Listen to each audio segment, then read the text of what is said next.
Firstly, I don't know how many of you use social media. It is a bit of a weird thing, and it's very, very different from the way that we were brought up. You know, back when we were kids, the only information that you would communicate, well, could either be face-to-face in a note or on the telephone. Social media has changed everything, and I think it can be a bit of a struggle for a lot of parents to get their heads around how social media is so different from the real world. If someone came up to us in the street and said, what's your name, phone number, you know, what are your interests, hobbies, tell us all your friends, there's no way. Got any photos of you in a bikini? There's no way we'd give across any of that information. And yet, either we or our kids, 600 million people, are sharing that kind of information and a whole lot more on social media sites every single day. My overwhelming message when it comes to online and how to deal with it with your kids is stay calm and don't be an ostrich. It's not just full of cyberbullies. There are a lot of really positive things that your child can get from online and that you as a parent can get from the fact that your child is online. You know, the online world, and Facebook particularly, is a fact of life, and part of our responsibility as parents is teaching our kids about nutrition, about road safety, and about navigating the online world safely. That's really, really important. You teach them stranger danger and you teach them about protecting their reputation online. Something that can be really helpful is to sit down with your kid and say, explain to me how this works, whether it's Club Penguin, Facebook, whatever. What do you like about it?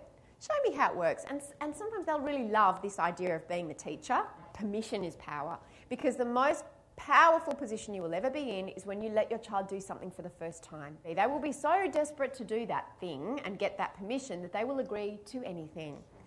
Use that player advantage very wisely, because you only have it once.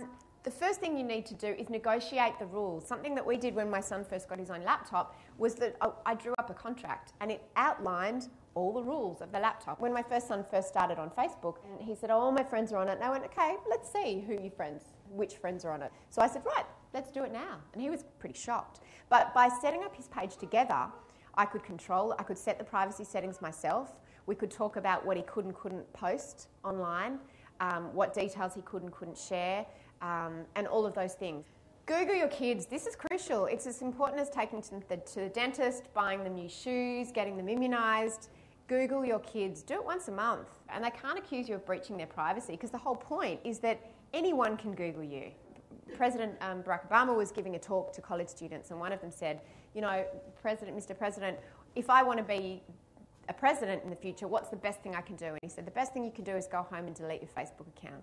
Hopefully, as parents, if we do our jobs right, that won't be necessary for our kids, because they won't be at that point where there's all of this information and photos out there about them on the internet, either written about them or written by them. We have a rule that you can't be friends with anyone that you don't know in real life. I think that's really important. The other rule that we have, and something that you've got to be really wary of, is being friends with older kids. You've got to say, look, they might be a great kid, but is it appropriate for your 10-year-old to be hanging out with your 15-year-old's friends unsupervised, given what your 15-year-old or your friend's 15-year-old might be talking about? Just delete friends, delete comments, delete photos, delete tags. Photos. Make sure you've got strong rules about photos. It might be no photos in school uniform that's identifying. It might be no photos of siblings. It might be no photos of mum. It might be a case of you should teach them, if they're going to post a photo of themselves with a friend, they should ask that friend's permission. Again, it's about us teaching our children good social media etiquette. You'll have to decide the level to which you'll snoop.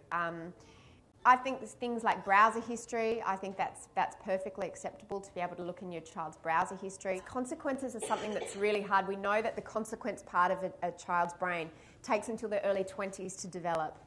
And the same for online. You need to always say to your child, you think no one's going to see it, but that can be screen grabbed. It can be forwarded. It can be seen over the shoulder by someone's parent. It can be taken to the police. It can be taken to your school.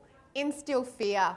Yes, I've got a friend who who found porn on her daughter's laptop, and she told her daughter that she knew, because she didn't want to say she'd been snooping. She said, oh, you know, we've got this new software that comes with our wireless router, and it gives us a report every day of every site that's been accessed by every computer in the house.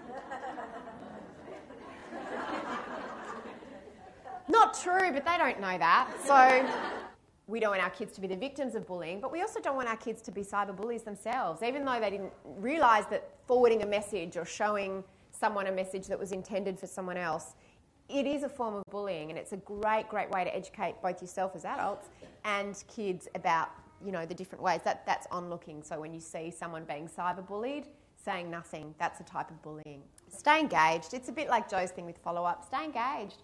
Keep communicating with them. Keep sitting down with them. Keep checking their social media profiles, and just make sure that you're talking the same language.